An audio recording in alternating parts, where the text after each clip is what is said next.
Okay, guys, welcome to our discussion today about the muscular tissue. So, we talked in the past about how cells aggregate together to give us tissue, and multiple tissues aggregate to give us organs, and multiple organs work together to give us organ systems, and multiple organ systems work together to give us the organism, and then multiple organisms give us a population. So we are moving upward from, we started with subcellular level. We had our metabolism. We talked about how we break down carbohydrates into sugars, catabolism, and we get from that ATP. We talked about how we break down our proteins into amino acids and we get ATP from that. We talked about how we break down lipids into their building blocks, glycerol and free fatty acids. And if we want to build up, then we take these glycerol and free fatty acids, we join them together in anabolism and we store energy. We also join glucose together with other glucose to get disaccharides, to get carbohydrates. We join amino acids together to get a linear chain beads of primary structure proteins. Then they fold upon themselves to give us secondary structure like collagen, which we will talk about today, collagen and keratin proteins. And then you have the third tertiary structure, that would be your myoglobin, and quaternary structure made up of four subunits, and that would be your hemoglobin. And we said that myoglobin is good for storing oxygen, while hemoglobin is good for delivering this oxygen. So now this was all happening underneath, below the cell level. We talked about the organelles, the mitochondria, the powerhouse of the cell. It provides the cell with ATP. And we're going to talk about this even more today, how in the muscular tissue is the site of carbohydrate storage. We have a lot of glycogen. We have a lot of glycogen in the muscle. That's why during famine and poverty, people who are starved in starvation conditions, they have degradation of muscle tissue, because the muscle tissue is breaking down the glycogen in order to give it to the blood. You know, when you are broke, you start selling your own furniture, you start selling your own stuff that you wouldn't usually do. So usually your body doesn't break down your muscle. But during excruciating emergency situations, your body is going to make the liver, squeeze the liver to burst out and send out glycogen. So then we're going to learn that this glycogen is going to be the bundle form. You're going to have glucose rounded up in the form of glycogen bundles. Then we're going to break these bundles of glycogen to liberate. So glycogen is like a grape stem, like an entire grape stem, and glucose is those little grapes. So we're going to take from glycogen all of the glucoses and get them from the liver, get them from the muscle tissue, our topic today, into our blood. And then when they are in the blood, the cells will take them, and this glucose is going to enter the glycolytic pathway, and we're going to enter into into glycolysis, and we're going to get the products of glycolysis. We're going to get the products of glycolysis, and these are pyruvate and lactate, and from that we're going to be able to get ATP. From that we're going to be able to get ATP. So we're going to see that it is the mitochondria.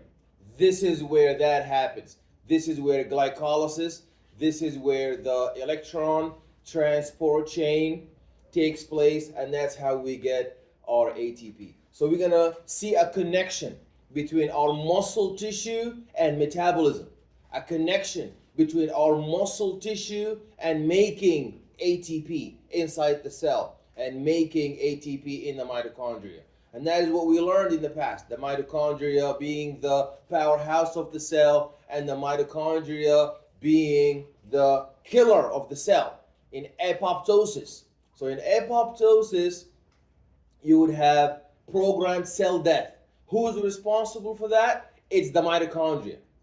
The mitochondria is responsible for killing the cell when the cell has been damaged beyond salvage, and it was determined that now it is best for the cell to be properly disposed of and removed from the tissue. So this is the job of the mitochondria. So the mitochondria does not only provide ATP, the mitochondria also provide death if deemed adequate, and if the cell needs that, if the cell determines that it has to die, or cell suicide. So we're going to see that muscle tissue is also involved in metabolism and generating energy. So in the past, we talked about how we have the cells, and then the cells, they aggregate together to give us a tissue. And we have different types of tissues. We have 4 different types of tissues. We have our epithelial tissue, and we have our connective tissue, and we have 2 other types of tissues, being the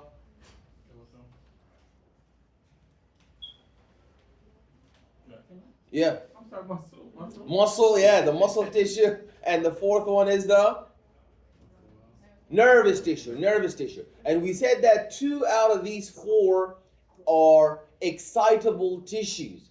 2 out of the 4 are excitable tissue, meaning that they respond to membrane voltage change. They get excited, and based on the excitation, when the muscular tissue gets excited, what does it do? It contracts.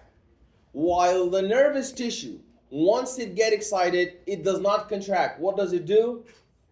It relays a signal. It mediates the passage of an input signal to an integrating center, and then we would get an output. So all the muscle cells have the following characteristics. Number 1, the excitability. Excitability is the reaction, is the responsiveness to what? To chemical signals, to stretch. So that's why we have stretch receptors. When the baby is pushing with his head against the cervix, that cervix is going to detect that pressure movement, and it's going to generate action potentials. And the action potentials are going to go into the brain, and they will generate an integration that would then be translated into an output signal, that is secretion of oxytocin, which causes the uterus to expel and push the baby out even more. How did this thing happen? It happened with membrane voltage change. So this plasma membrane, these ion channels would open, allowing for the influx of electrolytes, and they would allow for the efflux of other electrolytes. So the influx of sodium would cause depolarization, increasing the membrane voltage, increasing the membrane potential, the electric potential, while potassium would cause an efflux of potassium would cause hyperpolarization. We will talk more about that. But the first property, the first characteristic of a muscle cell is that it's excitable. The second characteristic would be the conductivity. Conductivity is when the local electrical excitation sets off a wave of excitation that travels along the muscle fiber. Where do we see that? In the heart. So in the heart, your sinoatrial node would generate a rhythm of action potentials that would travel from the base of the heart, the top of the heart, and they would travel downward. So the electrical signal, like a domino effect, would be carried from one type of cell to the next type of cell. So that shows you that the heart tissue is a synthetium. Synthetium. syncytium. So what is a syncytium? A syncytium is when the tissue is working together, passing this electrical stimuli from one layer of tissue to the other. So that's how you're going to have your atria at the top contracting, and then the ventricles follow. So what does that tell you? That tells you that the nerve conduction, there's conductivity, that the electricity is passing from the atria. That what led the atria to contract. Then the electricity passed to the ventricles, and that's what led the ventricles to contract. So that proves to you that there is a conduction. And then there's contractility. So when the skeletal muscles are under action potential, they respond by contraction. What is contraction? Contraction is the shortening of the cell. So the cell would be less in its parameter. And we have seen this with the cell cycle. We have seen this with the cell division cycle. We have seen that in mitosis, those microtubules go from the two opposite poles of the dividing cell to the center. So the microtubules point away from the poles of your dividing cell to target the center. Then they would attach to the kinetochores. Remember on the exam there was that diagram with the kinetochore. And then these microtubules would touch the kinetochores, and then they would move in the opposite direction, causing the plucking off and the separation of these chromosomes. So that tells you that these muscles have those cytoskeletal proteins that when the muscle cell gets excited, those cytoskeletal proteins, that sarcomere is going to get tighter and shorter, pulling the cell from its edges, pulling the muscle cell from its edges more toward the center, causing this contraction. So who's behind this contraction? It is the shortening of these microtubules, these sarcomeres, these cytoskeletal proteins. And we want that because in the heart, the heart is one form of muscle tissue. We have three different types of muscle tissue. We have smooth muscle tissue, we have the heart muscle tissue, and we have the skeletal muscle tissue. The skeletal muscle tissue is the type of the tissue that is around your bone. So how are you able to extend your joint, to extend your bone? How are you able to flex your joint? That is because it is the muscle, the skeletal muscle, not the heart muscle, not the cardiac muscle. It is the skeletal muscle. And this skeletal muscle, it wouldn't have contracted except that it was the electrical signals came from the nervous system. So the electrical stimulation that came from the brain into your skeletal muscle tissue, that is what caused your skeletal muscle to contract. And when the skeletal muscle contract, it contracted, flexed, and extended your joint. Remember the story, in the past about the people who were on the ship, and there was a big storm, and the storm was gonna cause the ship to wreck, and then the storm caused the ship to drown, and then they jumped off the ship, and then they went into the shore, and then they said to the ocean that we wish that you were as stable as Earth, and you see how flat the Earth is, it's not moving. And then the ocean said to them, if you haven't heard it before, you can hear it now. You haven't heard it in the past, so now you can hear it. It's not a big problem. So now they said to the ocean, you're going to drown us. Look at Earth. Earth is so stable. So the ocean said to them, if it was up to me, I would have been as stable as the Earth that you are stepping on. But it's the storm that is moving me. When there's no storm, I'll be even more calm than the Earth that you are in. So the same thing. People assume that it is the bone who's moving when you flex your arm or when you extend your arm. It's actually not the bone. It is the muscle. If it wasn't for the muscle, the bone would be like a dead person. And the muscle, it will not move.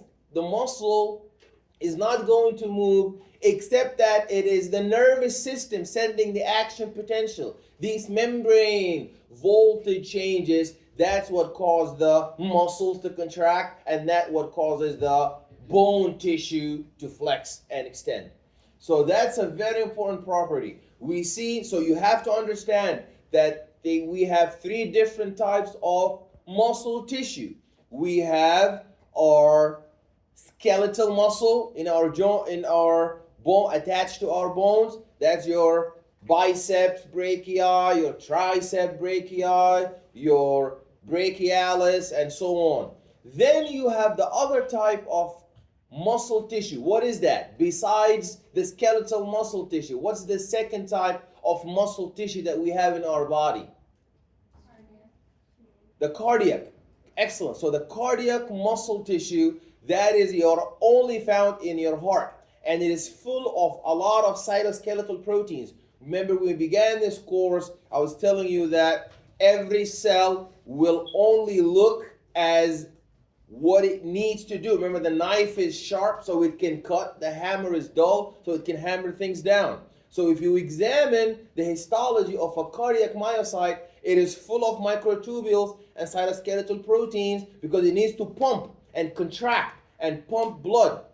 But if you look at a neuron, it doesn't have as much because it does not need to pump or contract.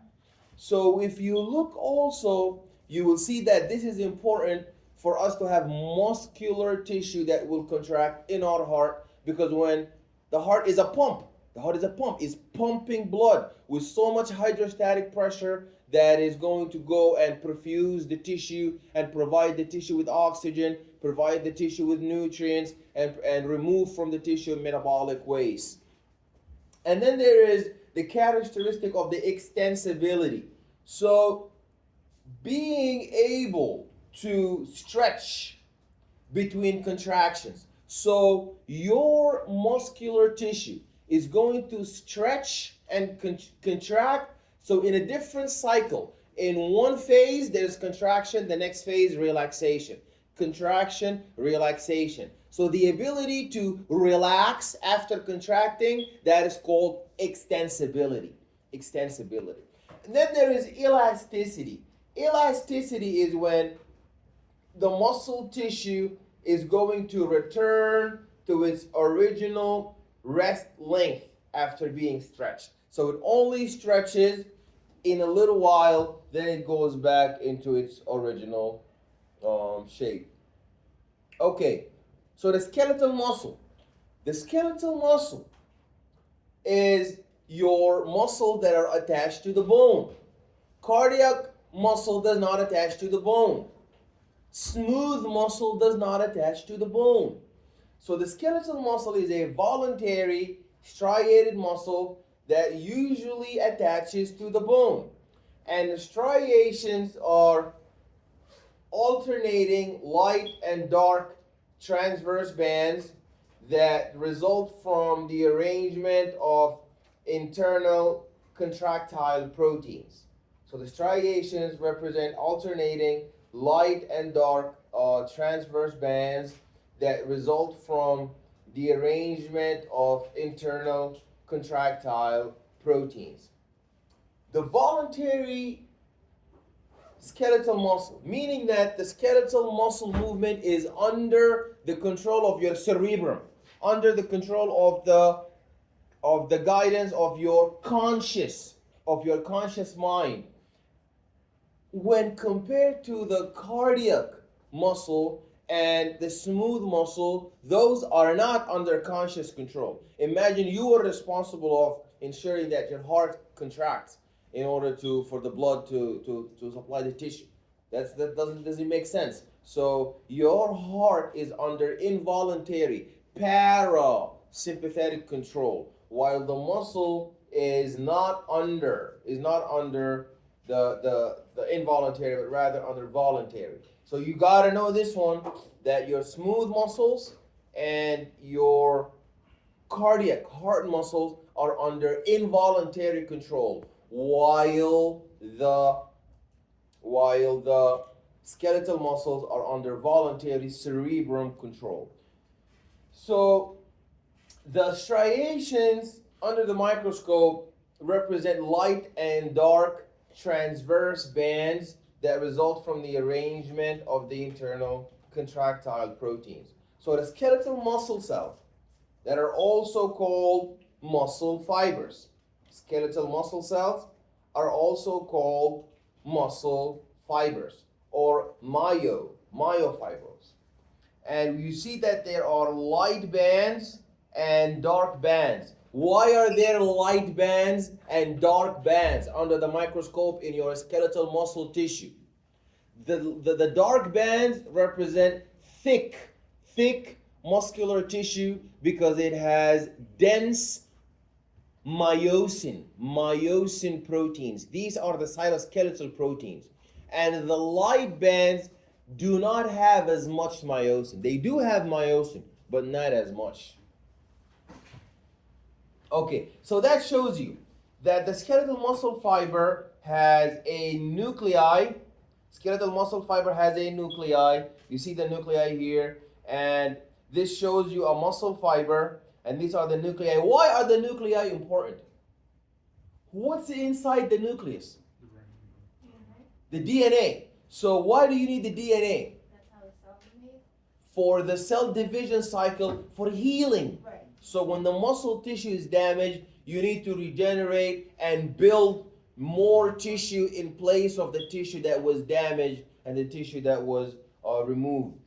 And you have to understand the concept of the endomysium, the paramysium, and your epimysium. Okay, so you have muscle fiber. Let's represent to F as muscle fiber. So multiple muscle fibers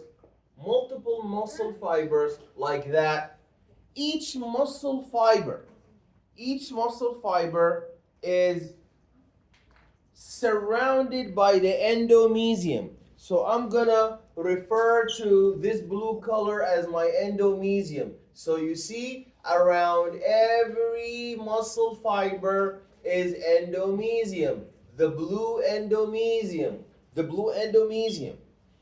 Then on top of that, there is the paramysium that bundles muscle fibers into fascicles.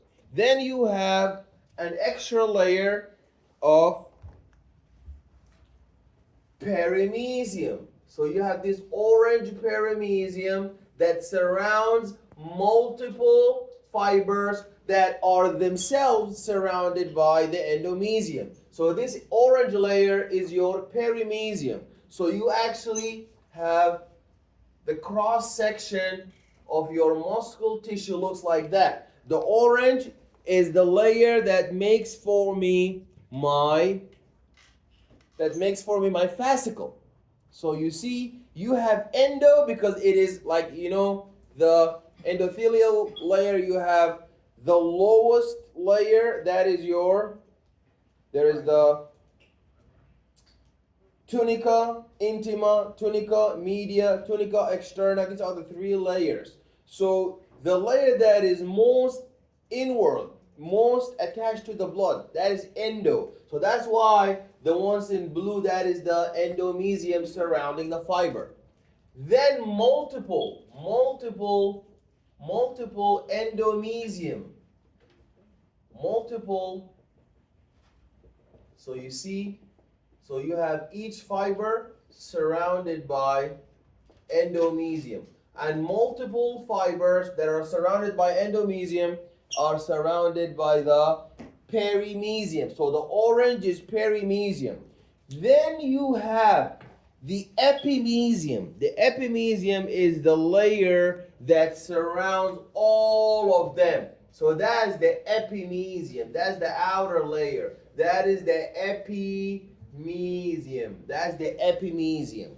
So that shows you we encapsulate our muscle fiber in different capsule, in different protective fibrous connective tissue that encapsulates it. The most inner capsule that surrounds each individual muscle fiber is endo, because it's all the way inside. That's endomysium.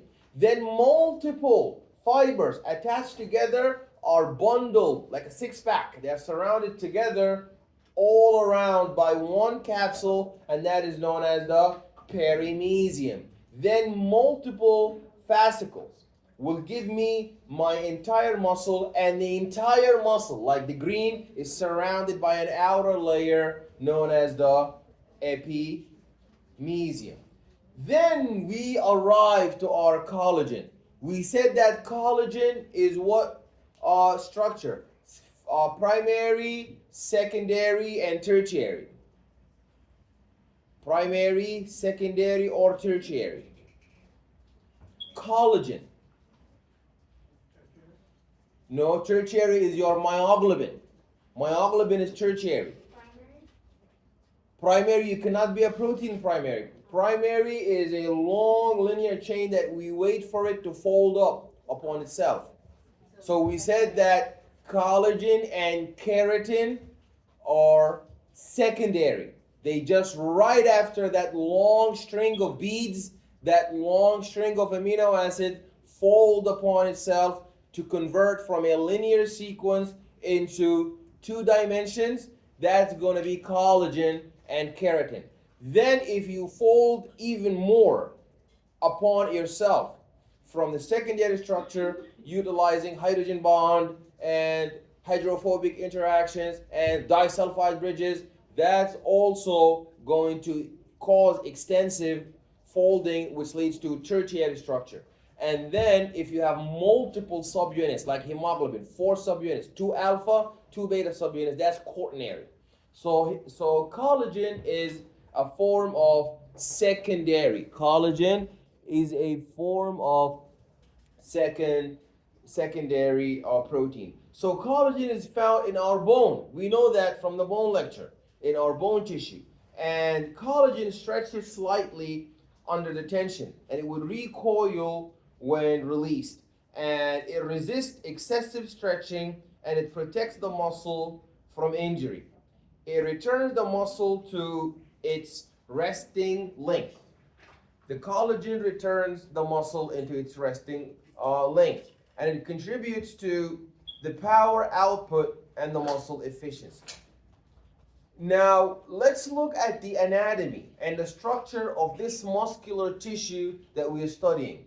The muscular tissue is made up of cells, and all the cells of our muscle fibers must have a plasma membrane. What's the name of the plasma membrane of the muscle fiber? It is the sarcolemma. The sarcolemma is the form of plasma membrane of a muscle fiber. Then if we have a cytoplasm, what do you think the sarcoplasm is? So the sarcoplasm is the cytoplasm of the muscle fiber. So we don't say the plasma membrane of the muscle fiber. We say the sarcolemma. Excellent. And we don't say the cytoplasm of the muscle fiber. We call it the sarcoplasm. And myofibrils are long protein cores occupying most of the sarcoplasm. So you see these cords are the ones that participate in the shortening of the plasma membrane, the shortening of the parameters of the muscle cell. And you also have glycogen. And this is really important, that this muscle tissue doesn't just contract in order to move our body and our bone. It's also a warehouse for the storage of glycogen. So when somebody is working out and their muscle gets bigger, why does the bicep muscle get bigger? Does that mean we have more cells or we have bigger cells? We have bigger cells. So they are bigger, why? Because there's air, we inflate them with air like balloon. How did they get big? Collagen. We dump so much collagen like clay. So there's a lot of collagen in there. That's why lifting weights helps you lower your blood cholesterol and lower your blood sugar, and lifting weights helps you lose weight because all the sugar is going to go inside your muscle. Inside your muscle. It's going to go from the adipose tissue, from the blood, where it don't need to be, into your muscle tissue. And then when you go into like some famine or poverty, what's going to happen is now your muscle tissue is going to start restoring that. Who else besides the muscle tissue is able to generate and burst out all of this glucose into the blood?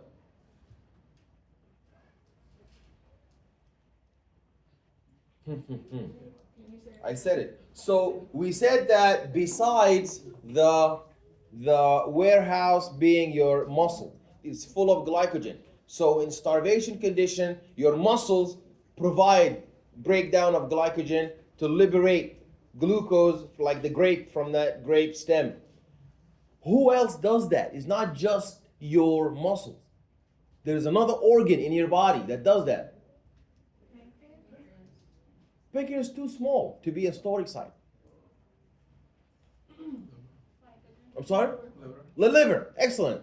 So the liver would perform, that's what we call glycogenolysis.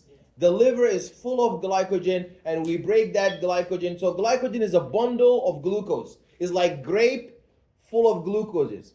So there's each grape is one glucose. But the whole thing, the whole grape stem is glycogen. So the glycogen is the polymer, and you take glucose from it. If you have hypoglycemia, you need to burn it down.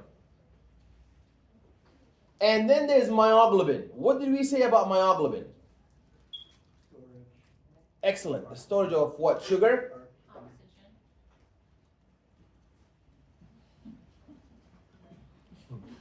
You know, it's good that you guys are memorizing, but you memorize one word. No, Myoglobin. You know? I said it, but I just went lower as You know, what is myoglobin good for? Storage. Storage of what? Money, storage of lipids, storage of glucose, storage of proteins, storage of nucleic acid, storage of everything. Okay. Myoglobin is good for the storage of oxygen. So that's why myoglobin gives your muscle tissue oxygen when it needed. So you guys never heard that story? No. That's the first time I heard that. What do you think of that story? That story is when you blame somebody, you don't know how they act the way they act. You know what I mean? So the ocean said, you blame me for the ship, but it wasn't me. It's the storm pushing me. Blame the storm. And I'm pretty sure when they blame the storm is going to get somebody else to make you do that. Okay. So that's how life is. There's always somebody behind somebody making you mad. Okay. So many mitochondria. So you have to know the mitochondria. The mitochondria are bean-shaped. You guys like these kind of stories? I should say them some more often? Yeah. Okay. Okay. So now this is going to change from anatomy and physiology into art and literature. Okay.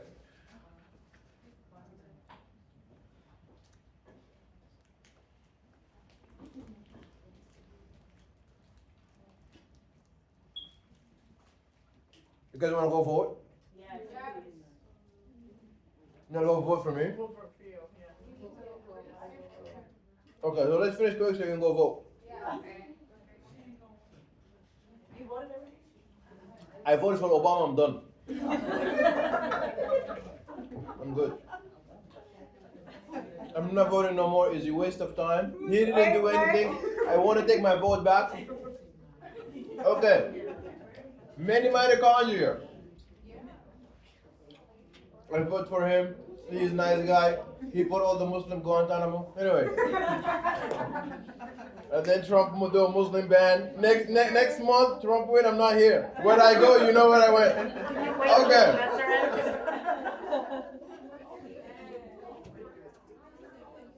Okay. So, mitochondria. I need you to appreciate that, guys. The mitochondria. You appreciate that is the source of life for the cell. The mitochondria is the source of life in the cell because it provides ATP and is also the source of death.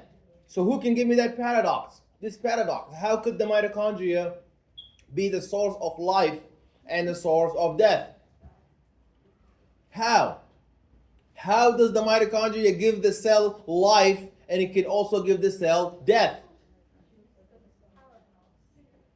So it's the powerhouse because it gives the cell ATP. But it killed the cell when the cell is too damaged beyond salvage. It cannot be repaired. So it initiates apoptosis, programmed cell death, cell suicide. So it gives cell life. What's And it called again? apoptosis, APOPTO. What's it called? When you it's like a compost. Like it gives energy. It gives energy, but it's also like a composter. Like it breaks down cells to like reuse the material to like for other energy for later. Is that kind of like how? You're talking about. Just don't go for it. Just go ahead. Keep going. Yeah, I've never heard of that. Okay, so there's multiple nuclei, and the multiple nuclei average about 30 to 80 per millimeter, and they serve a role in fiber repair. So the sarcoplasmic reticulum, interesting. Sarcoplasmic reticulum is, who does the sarcoplasmic reticulum reminds you of? Yeah, so that is the endoplasmic reticulum of the muscle cell. We don't call it endoplasmic reticulum. We call it sarcoplasmic reticulum. And they all do the same thing? Yeah, but the only difference is the muscle does not have no rough and sarcoplasmic reticulum. It only has smooth. It only has smooth sarcoplasmic reticulum. So the smooth endoplasmic reticulum doesn't have proteins. It's just there for detoxification of waste, and it's there for removing of the and the synthesis of the lipids to make fats. There are terminal cisterns.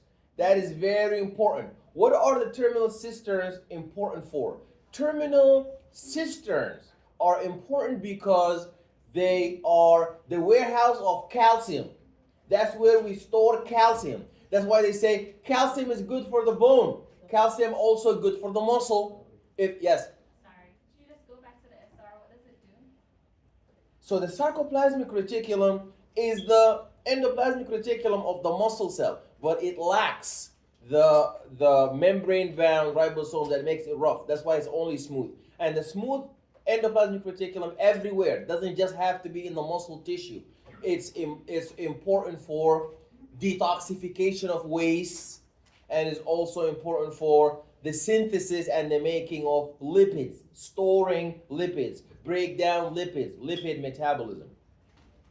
Now the cisterns, they are the factories, they are the sites where we make, they are the sacks where we make they are the sacks where we make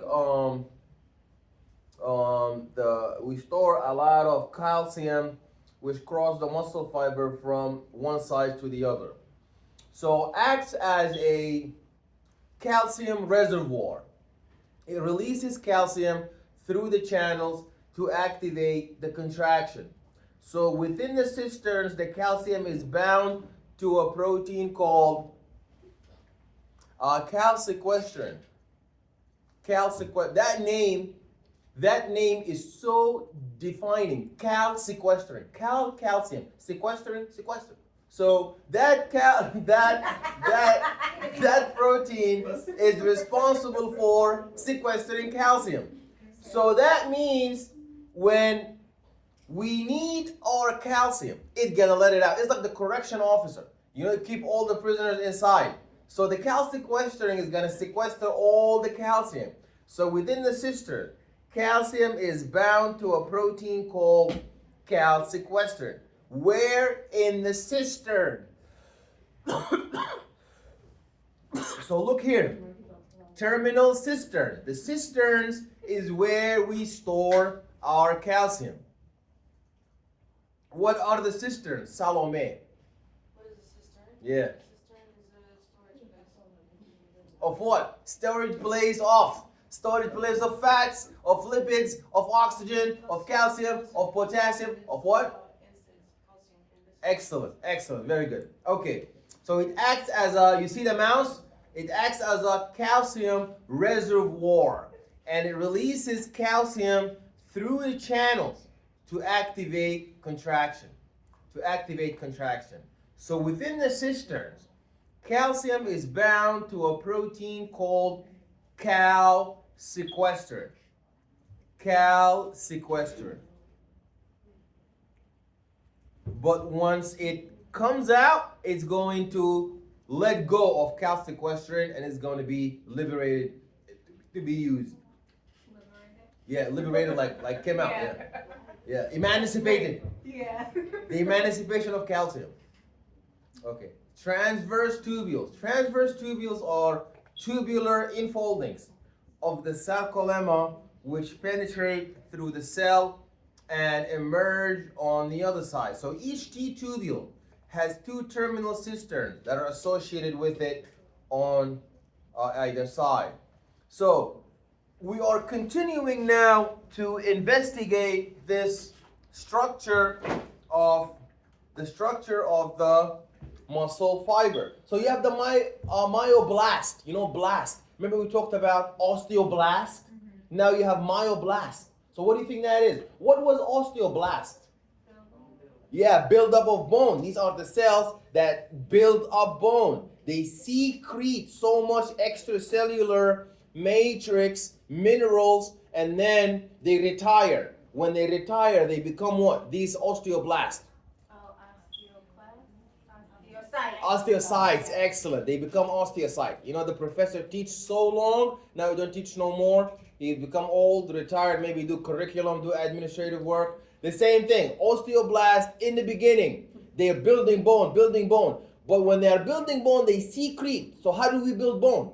The osteoblast secrete so much extracellular matrix, and this so much extracellular matrix they secreted surround them from all around, so they cannot move no more. So they just retire there, and they become called osteocytes.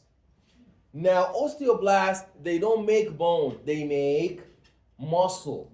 Because this lecture is the muscle tissue, not the bone tissue. So the bone tissue is made by osteoblast, and muscle tissue is made by myoblast. Excellent. What are satellite cells? They are in space. Satellite cells. No, satellite cells are not in space. They are in the muscular tissue. So these are unspecialized form of the myoblast remaining between the muscle fiber and the endomysium. So they play a role in the regeneration of damaged skeletal muscle tissue. They play a role in the regeneration of damaged skeletal muscle tissue. So there we go. Now that shows us how, now this looks like a really nice lab question on the figure, because now you're going to identify that this is the myofilament.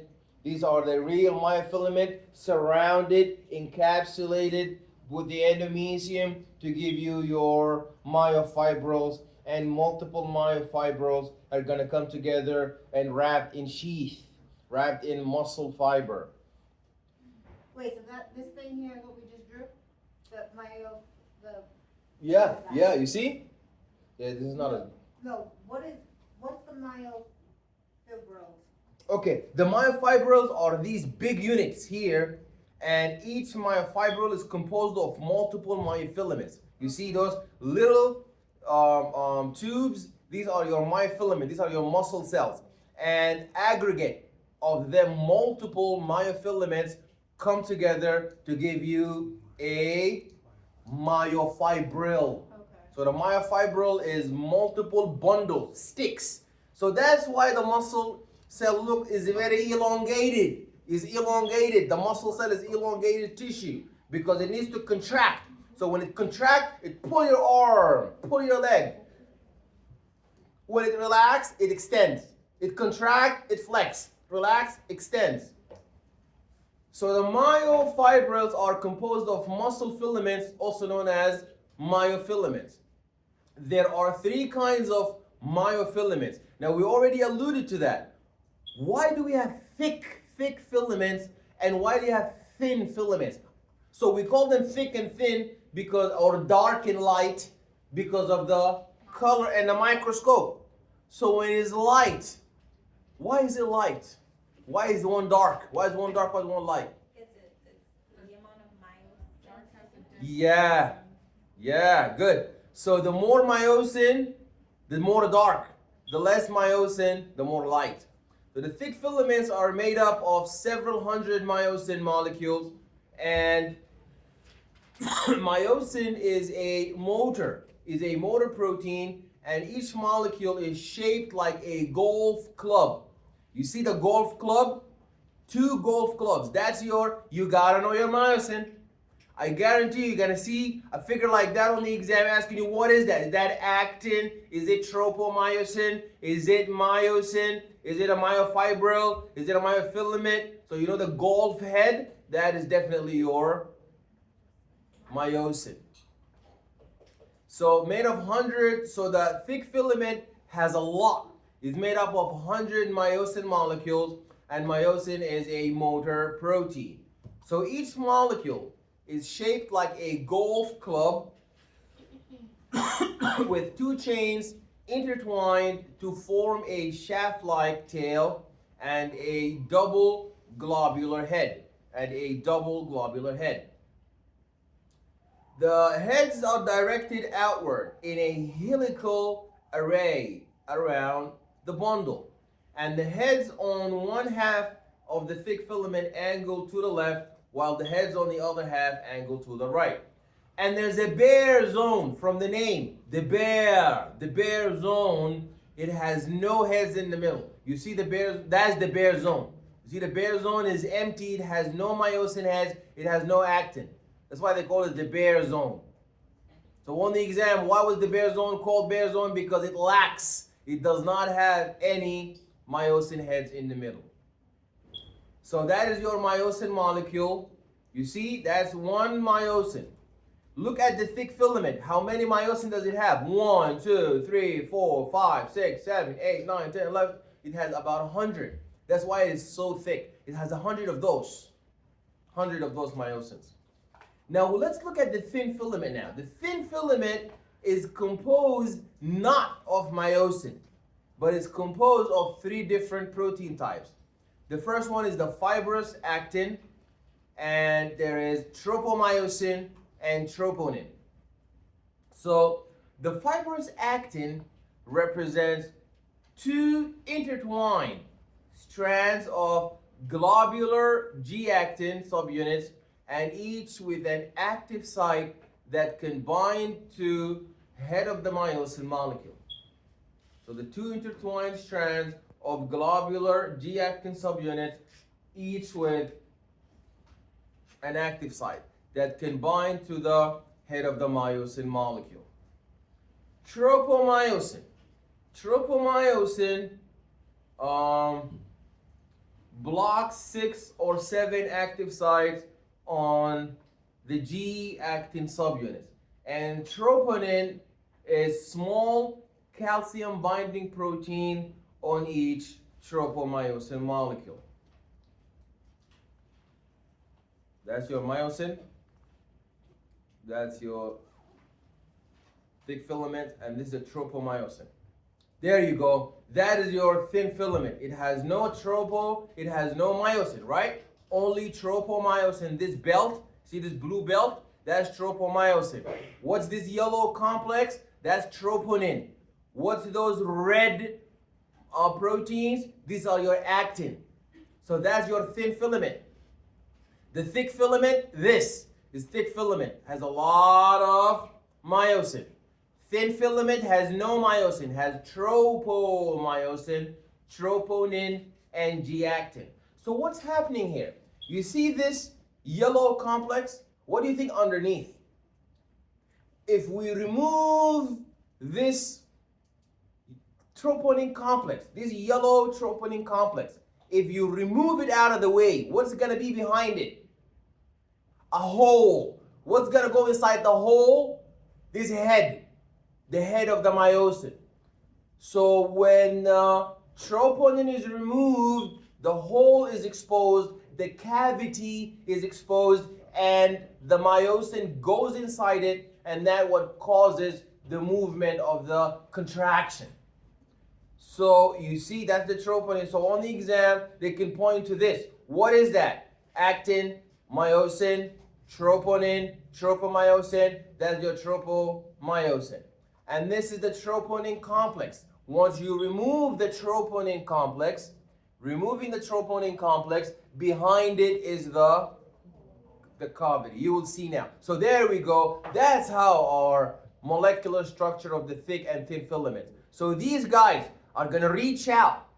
You see these heads of the myosin are going to reach out, go in the hole where you have all of the actin, and then that's going to cause the sliding movement, and that's what's going to cause the contraction. But where do they go though? I'm going to show you in a little bit. Oh. So here,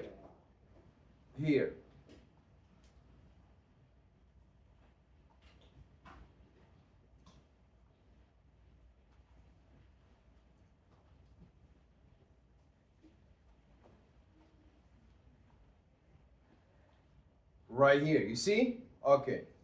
All right. Okay. So that's your myosin. You see your myosin? That's your myosin.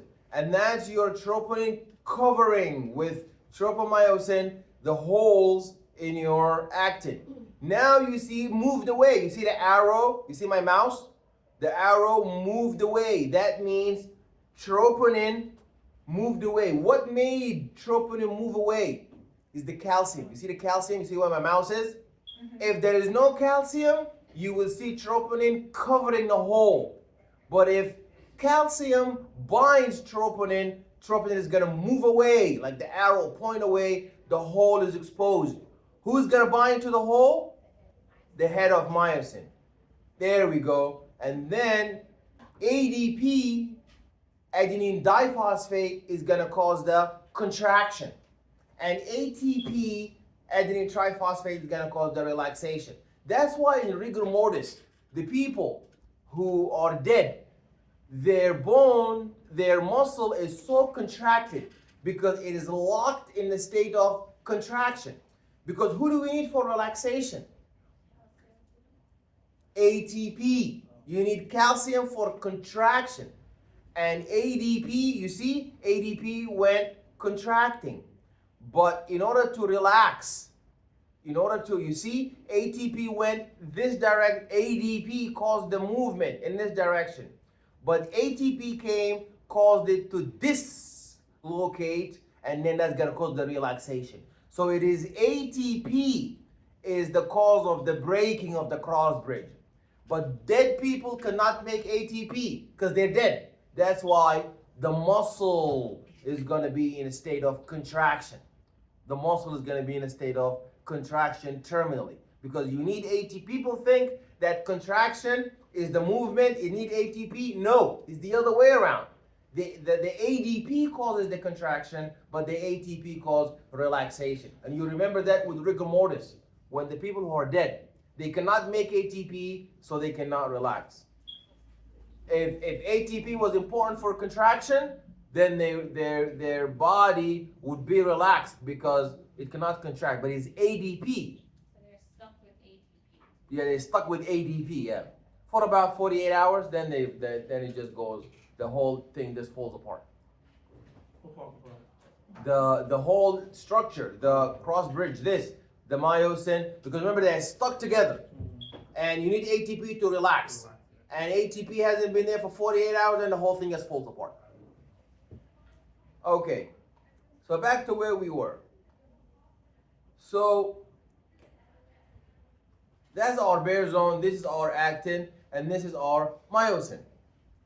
So there are three kinds of myofilaments. There is the elastic filaments, and elastic filaments are made of huge springy protein known as titin. You see, this titin is very important. Why is titin very important? Titin is an important part of the elastic filament.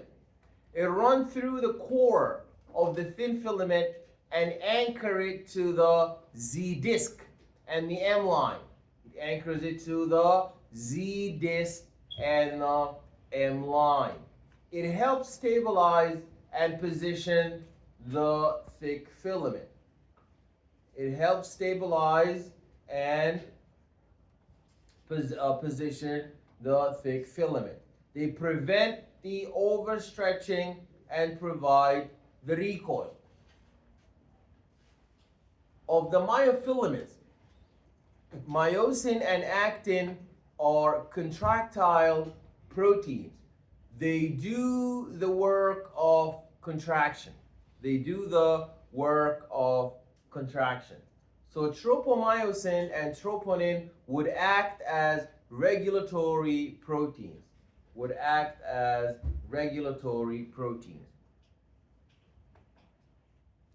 They act like a switch that determines when the fiber can and cannot contract. So the contraction is activated by release of calcium into the sarcoplasm, and it's binding to troponin. Troponin changes the shape and moves tropomyosin off the active sites on actin. So the troponin changes the shape and moves the tropomyosin off of the active site. There are linker proteins that are very important. So a very big and very important linker protein is dystrophin. Dystrophin links the actin in the outermost myofilament to the membrane proteins that link to the endomysium. So they transfer the forces of the muscle contraction to the connective tissue, ultimately leading to the tendon. And there's genetic defects in dystrophin that produce disabling disease known as muscular dystrophy. So you got to remember that tropomyosin and troponin, they are regulatory proteins. We have seen them here. There you go. That is tropomyosin. You guys see tropomyosin? That is tropomyosin, and that's troponin. These are regulatory proteins. But it is the actin that is the contractile protein because it binds to myosin. So actin and myosin, they are contractile proteins, while troponin and tropomyosin are regulatory, accessory. They are not contractile. They are regulatory and accessory, supportive protein. They help stabilize and position the thick filament. They prevent the overstretching and provide recoil. They prevent overstretching and they provide recoil. So of the myofilaments, myosin and actin are the contractile proteins. Myosin and actin are the contractile proteins. They do the work of contraction. So tropomyosin and troponin act as regulatory proteins. They act like a switch that determines when fiber can and cannot contract. So the contraction is activated by release of calcium into the sarcoplasm and it's binding to the troponin. Troponin changes the shape and moves tropomyosin of the active sites on actin.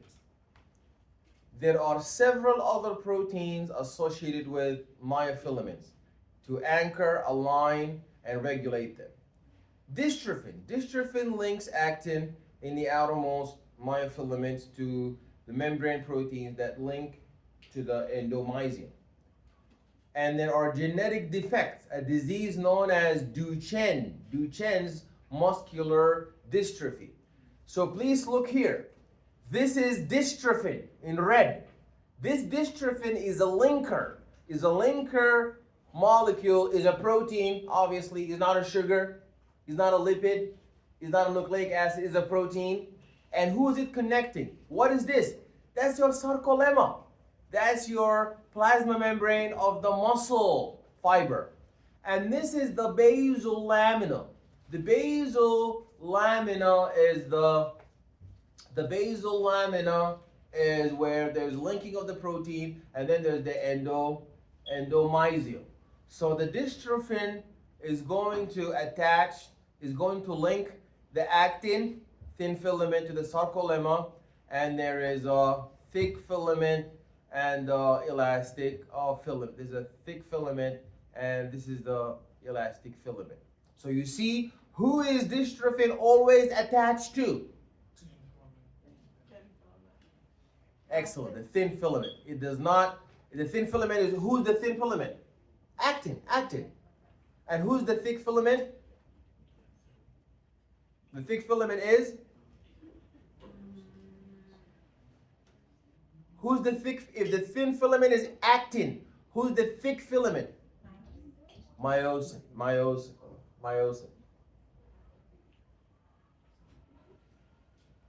So in cardiac and skeletal muscle cells, myosin and actin are organized in a precise array that accounts for striations. Striations are alternating A bands and I bands. So the A band is a dark band, and the darkest part is where thick filaments overlap a hexagonal array of thin filaments. So the A band is the dark band. So you know it's dark because it's got a lot of actin or a lot of myosin. A lot of myosin. And the darkest part is where the thick filaments overlap a hexagonal array of thin filaments. The H band is not as dark, and the middle of the A band, it is found in the middle of the A band, and it is comprised of thick filaments only. Then there's the M line, which is a dark vertical transverse protein in the middle of the H band. Then you have your I band. The I band is a light band, and it is comprised of a Z disc or a Z line, and it is actually a protein complex that provides anchorage for thin filaments and elastic filaments. So muscle striations and their molecular basis. So that shows you, this is the I band that is so thin, and this is your sarcomere. You see, the sarcomere is the region that shortens. The sarcomere is the region that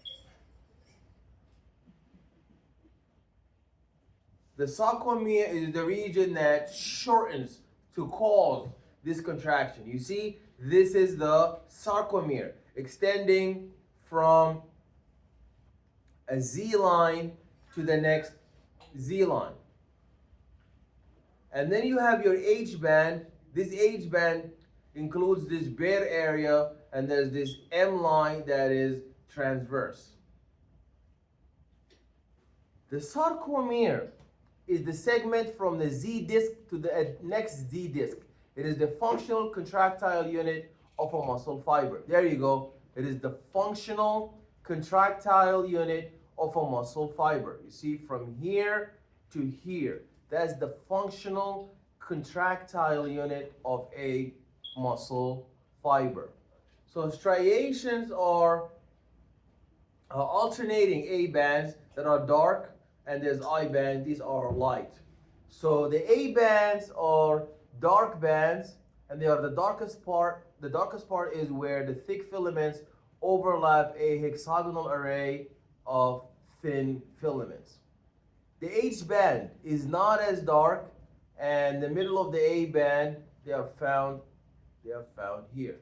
They are found on the middle of the A band. These are the H band. And the sarcomere is this is the most important thing for you to appreciate, that it is the sarcomere here, extending from a Z disc to the next Z disc. That is the functional and structural contractile unit of a muscular fiber.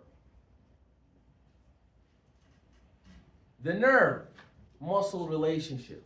Now, we have already discussed the structure of our muscle tissue, It is made up of thick myosin, thin actin. What is the name of the functional contractile unit of the muscle tissue?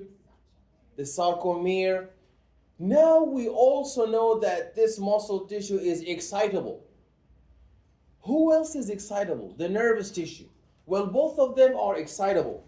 If both of them are excitable, then what is the relationship?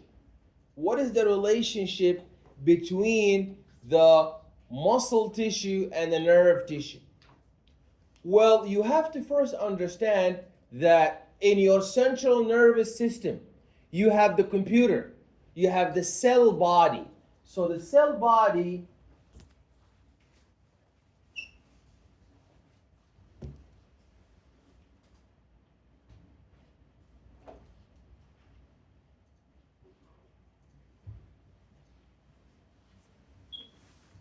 so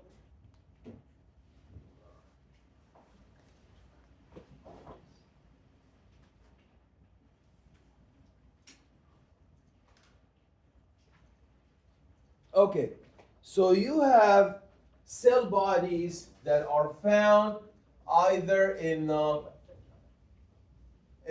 spinal cord, either found in the spinal cord.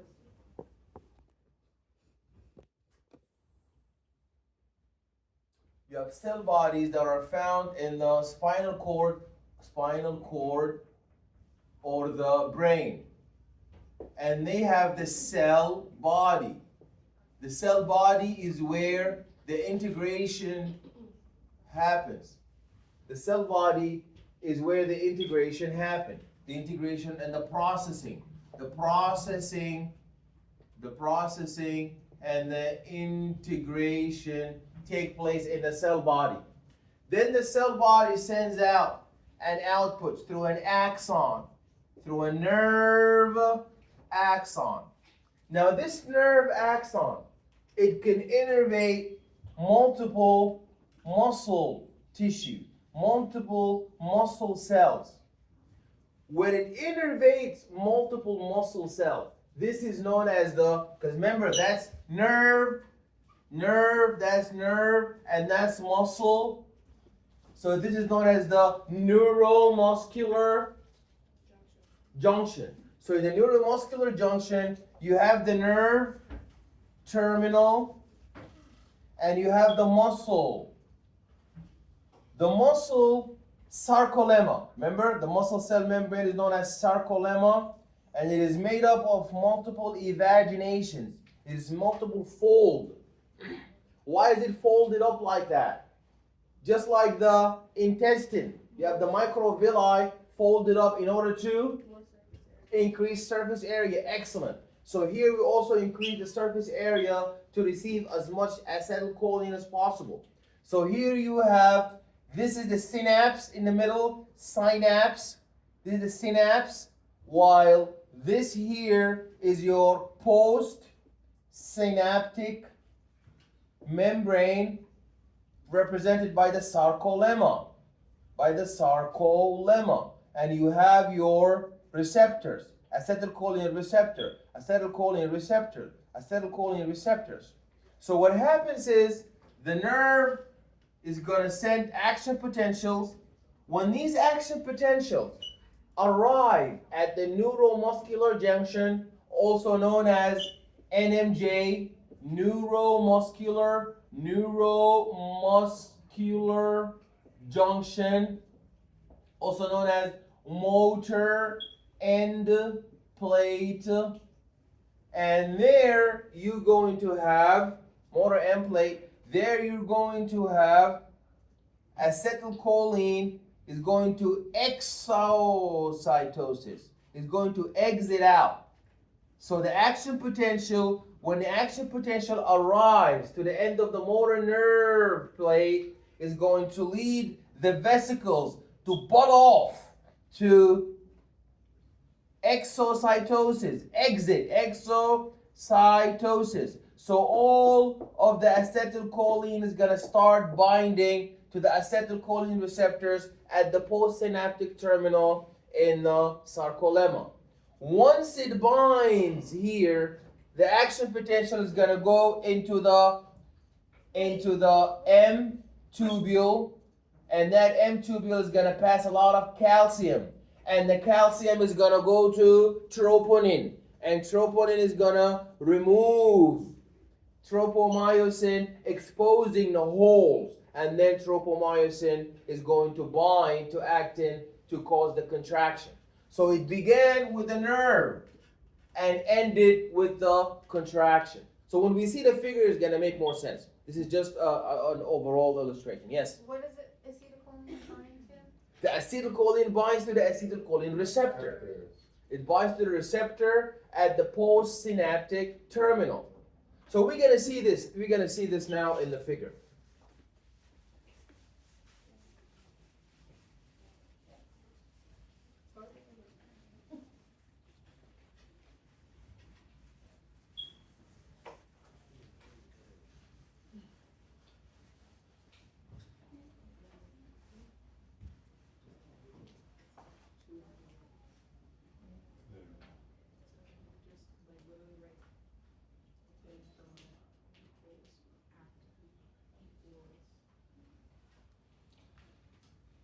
So the skeletal muscle cannot contract unless stimulated by a nerve cell. You see?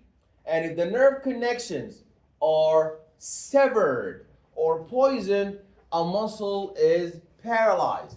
So there is denervation. So if the nerve is severed and the muscle tissue is no longer receiving nerve action potential, it's going to atrophy. Atrophy is the opposite of hypertrophy.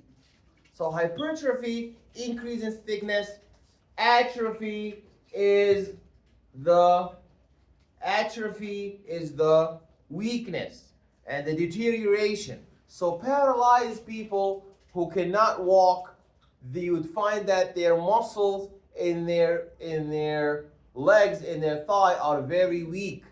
So because these muscles are not stimulated by nerve, they are not able to maintain their structural integrity, and then they shrink.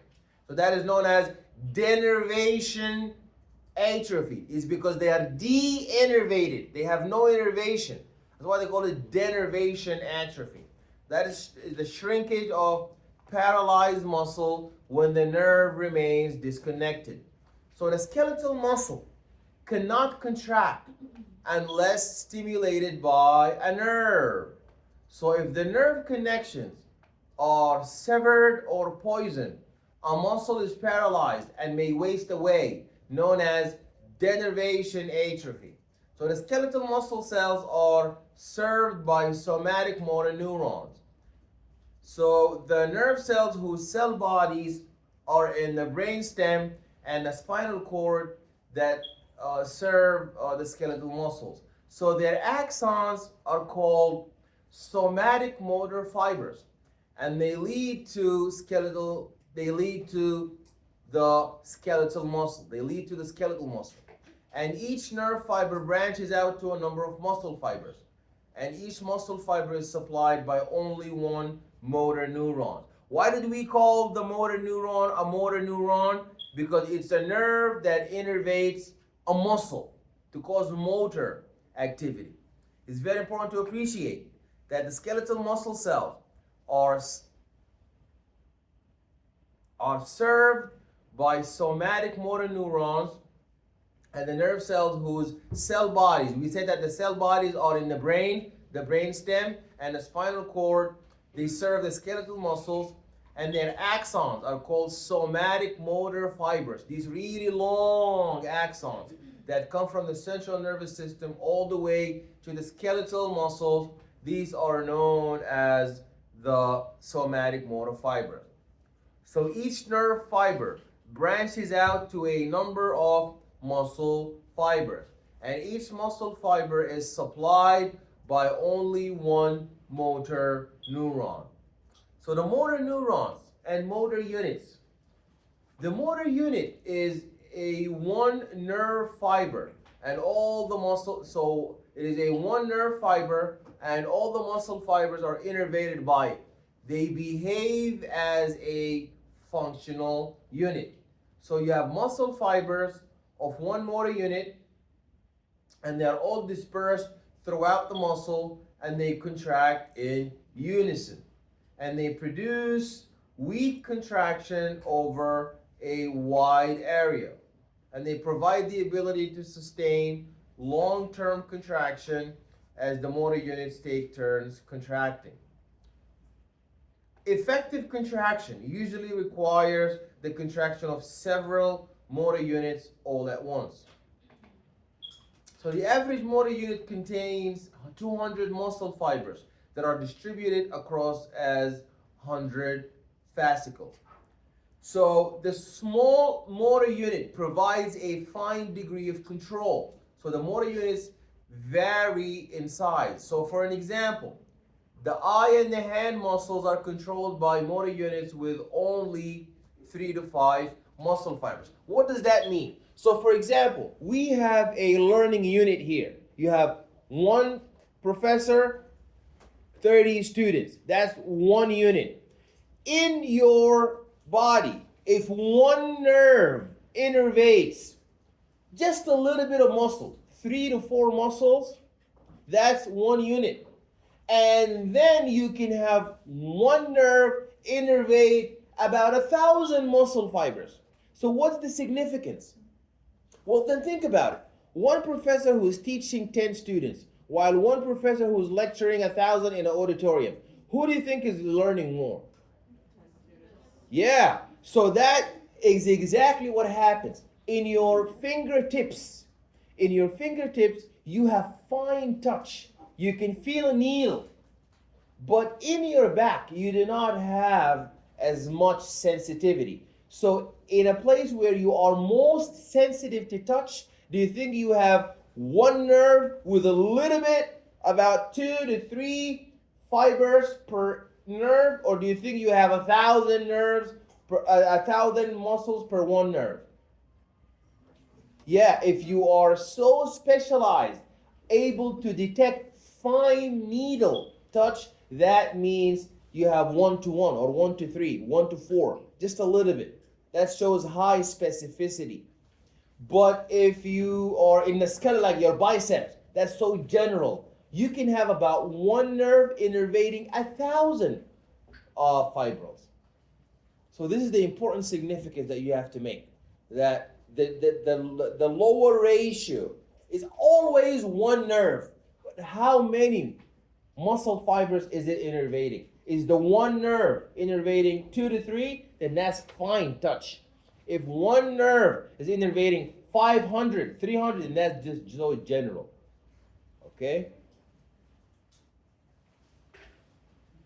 So powerful contractions are supplied by large motor units with hundreds of fibers. So examples are the quadriceps femoris and the gastrocnemius. They are controlled by the motor units that may have 1,000 muscle fibers. So the large motor unit, the small motor unit. So you see this is a small motor unit that is innervating a fine degree of control, just a little bit of fibers, while the largest subunit is innervating a lot more fibers. So the synapse is a point where a nerve fiber meets its target cell. So we talked about the synapse. That's the gap where you have the muscle fiber is going to meet its target. So when the target cell is a muscle fiber, the synapse is also called a neuromuscular junction or a motor end plate. A motor end plate. So each terminal branch of the nerve fiber within the neuromuscular junction forms a separate synapse with the muscle fiber consisting of an axon terminal. That axon terminal is a swollen end of nerve fiber, and it contains synaptic vesicles with neurotransmitters called acetylcholine. So the nerve impulse causes synaptic vesicles to undergo exocytosis releasing acetylcholine into the synaptic cleft. So you see here that in the swollen end of the nerve fiber contains synaptic vesicles with neurotransmitters called acetylcholine, and this acetylcholine is going to be released in the synaptic cleft, that is the narrow gap between the axon terminal and the sarcolemma. There we go. That is your nerve. You see, that is the motor nerve fiber. It is surrounded by this myelin sheath, and you see that each motor nerve fiber is innervating. You see, it has, these are the axons. The axons are innervating multiple, that's one fiber, two fiber, three fibers. And what happens is inside this axon, you have those green vesicles that are about to get exocytosed. What do these green vesicles contain inside them, in their core? Acetylcholine. And acetylcholine is going to exit from the presynaptic terminal, and then acetylcholine is going to bind this postsynaptic acetylcholine receptor.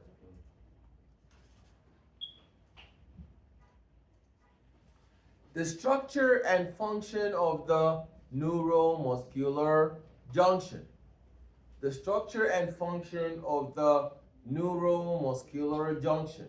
So the muscle cell, sarcolemma, has millions of acetylcholine receptors.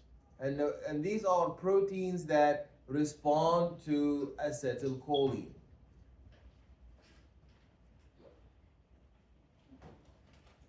So the postsynaptic membrane folds, we talked about those. These are junctional folds of sarcolemma that increase the surface area to maximize the number of acetylcholine receptors. The lack of receptors causes weakness in the disease myasthenia gravis. That's very important for you to know what myasthenia gravis is. Myasthenia gravis is when there is a lack, a disappearance. There is no more postsynaptic acetylcholine receptors. There is a lot of acetylcholine, but no acetylcholine receptor to bind to. That is myasthenia gravis. So the entire neuromuscular junction is enclosed in a basal lamina. That is a thin layer of collagen and glycoprotein, separating the muscle fiber and the nerve ending from the surrounding connective tissue. It passes through the synaptic cleft and nearly fills it. The sarcolemma and the lamina with the synaptic cleft, they contain acetylcholinesterase. Acetylcholinesterase, it ends with ACE. You see? Acetylcholinesterase.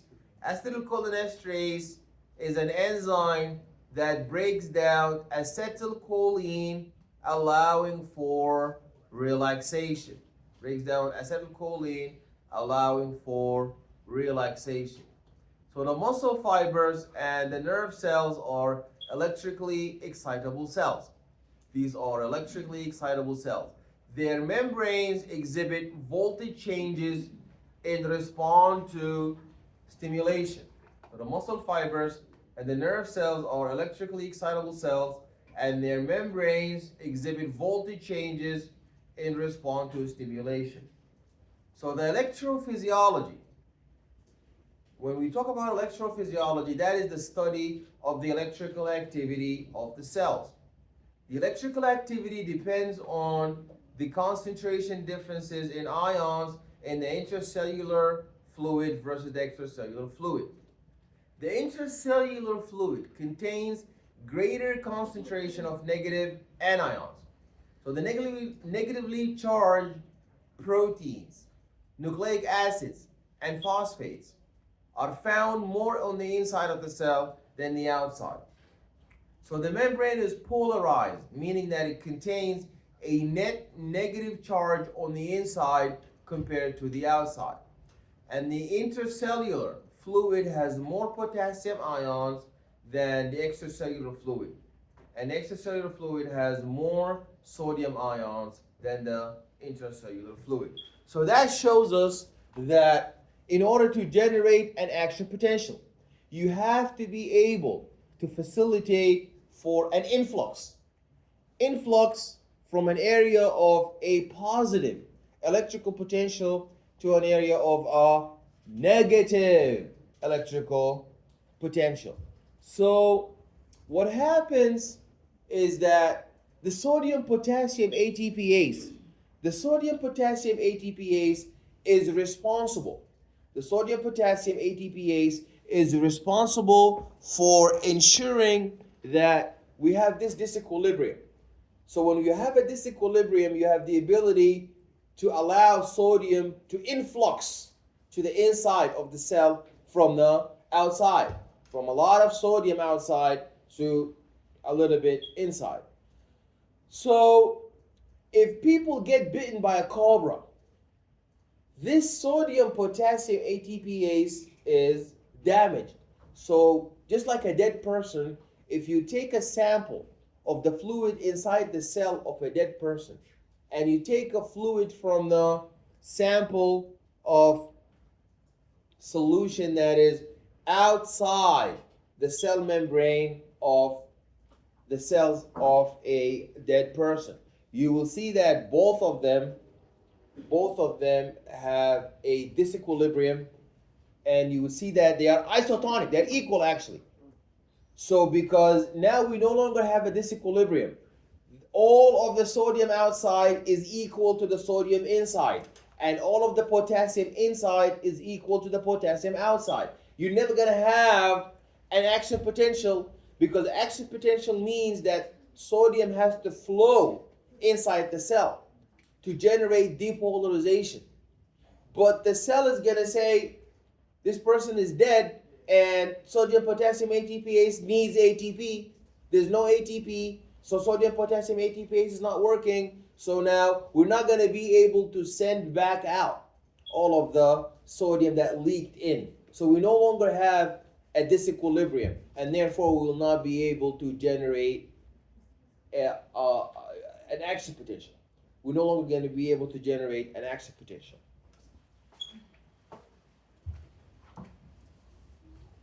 So any difference in charge between 2 points is called an electrical potential or voltage.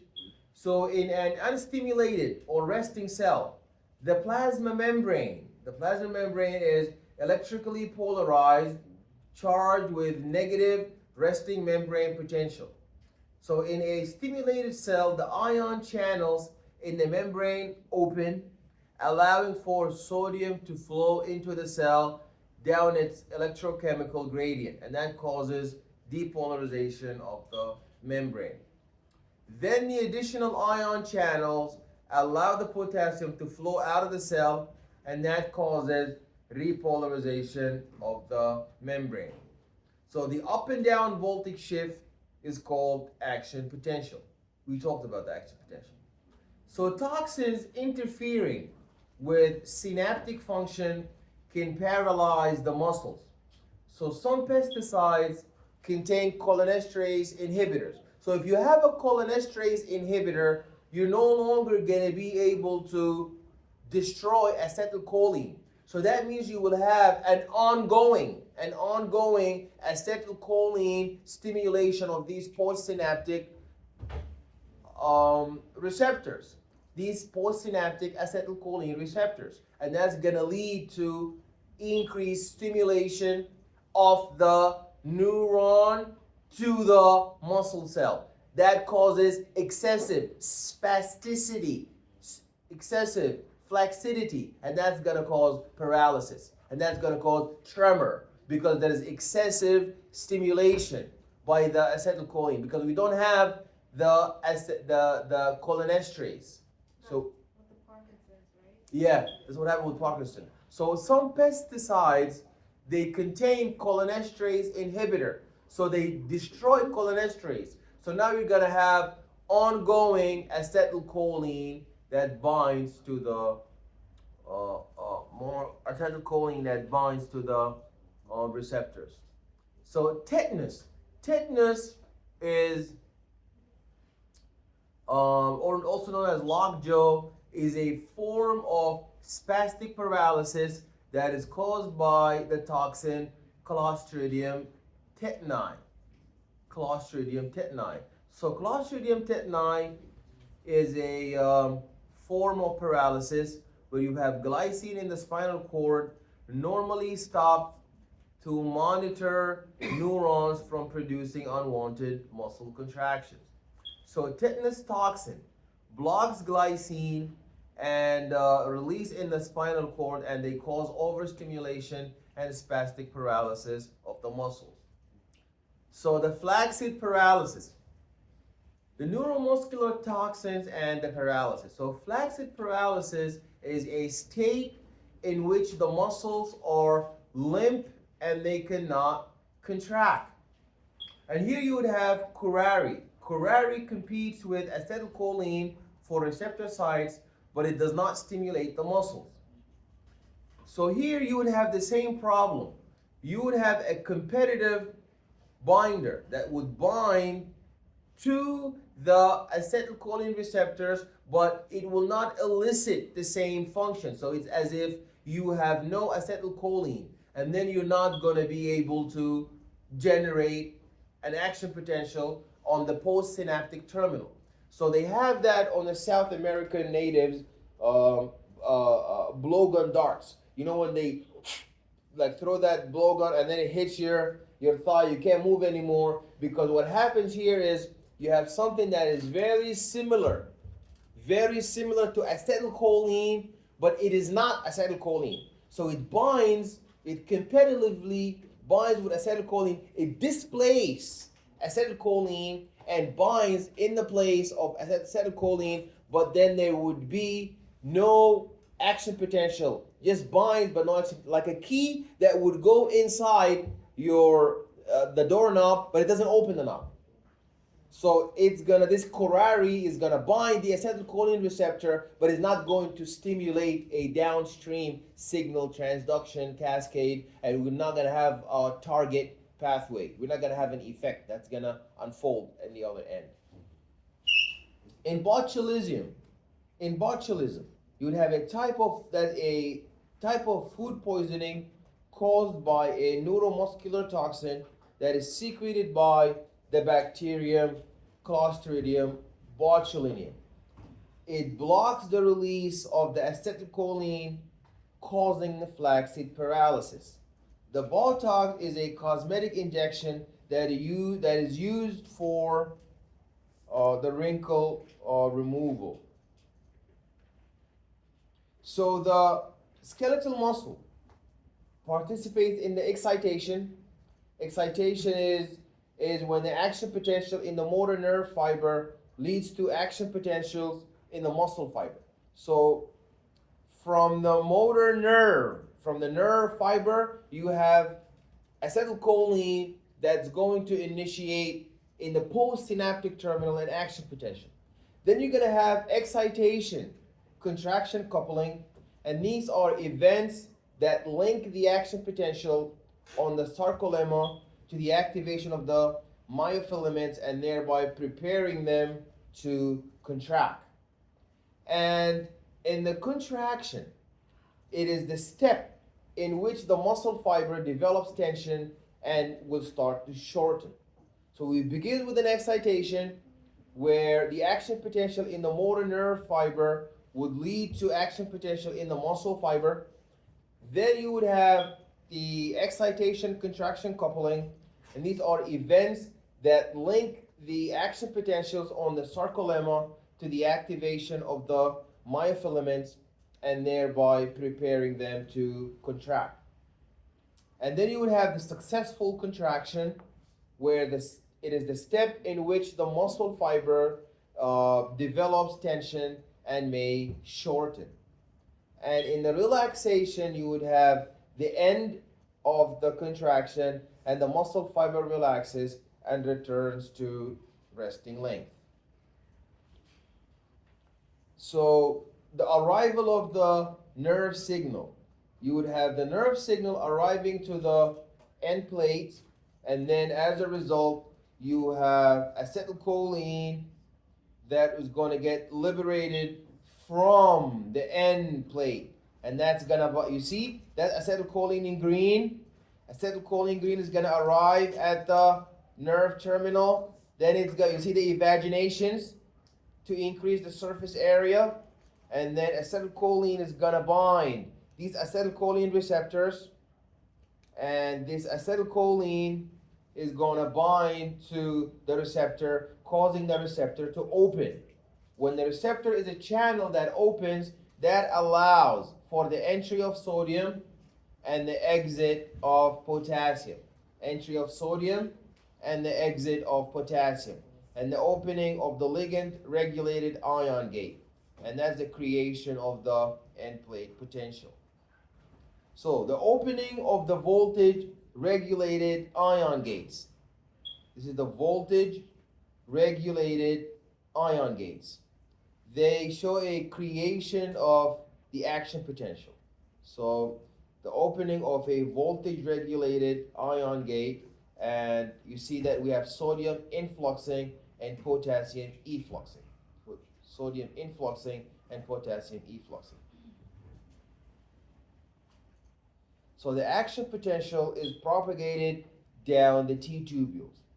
The action potential is propagated down the T tubules, and the calcium is released from the terminal cistern. You see, now after we successfully liberated our acetylcholine from those vesicles, is gonna bind to postsynaptic terminals, and the postsynaptic terminals are going to mediate the passage of a downstream action potential through the T tubules.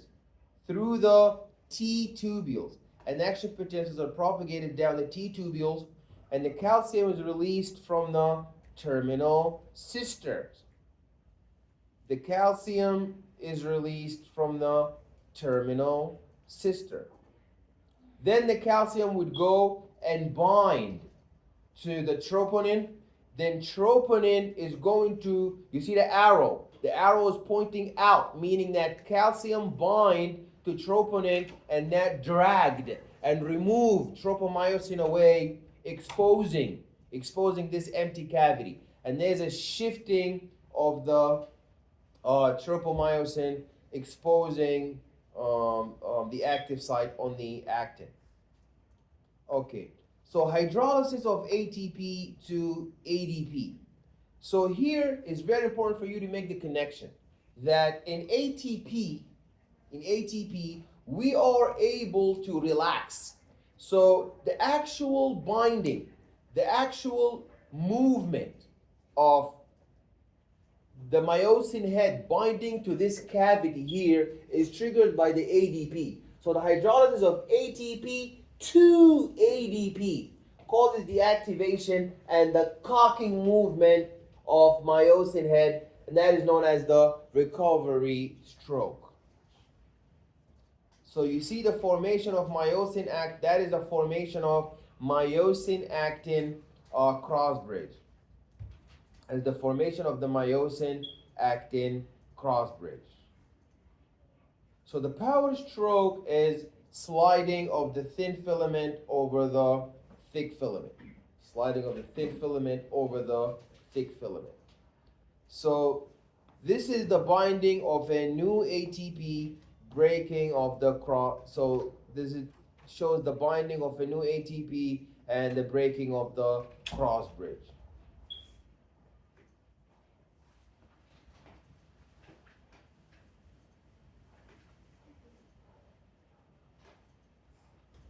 So there's a formation of myosin actin cross bridge, and then there's a power stroke depicting a sliding of the thin filament over the thick filament, and there's a binding of new ATP, and that leads to the hydrolysis of ATP to ADP, and then there's the activation and the cocking of myosin head.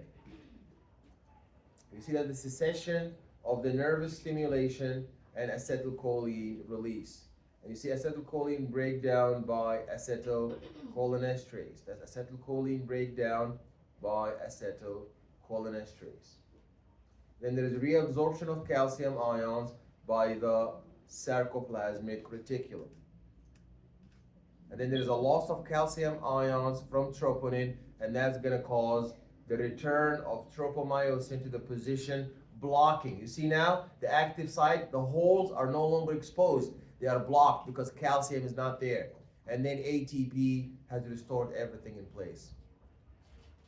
Okay. This is not important for our purposes of exam. We're gonna continue this next time. You guys want to take a break? We'll go home. We're gonna break. We'll go home.